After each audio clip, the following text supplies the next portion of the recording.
A second round of defendants convicted after the ICE detention facility protests turned violent learned their punishments.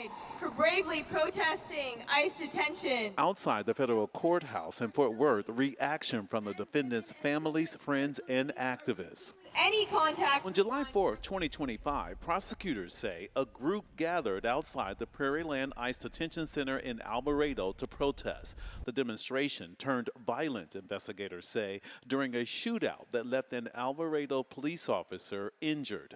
The group's leader, Benjamin Song, already sentenced to 100 years. In federal court Wednesday morning, the latest round of defendants facing sentencing all struck plea deals for leniency.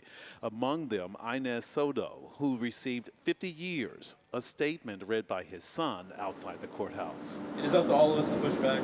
Remember that this happened. Remember how it happened. And even more leniency for defendant Seth Sykes, sentenced 6 years. His attorneys calling it fair and explaining why the judge had more mercy on their client.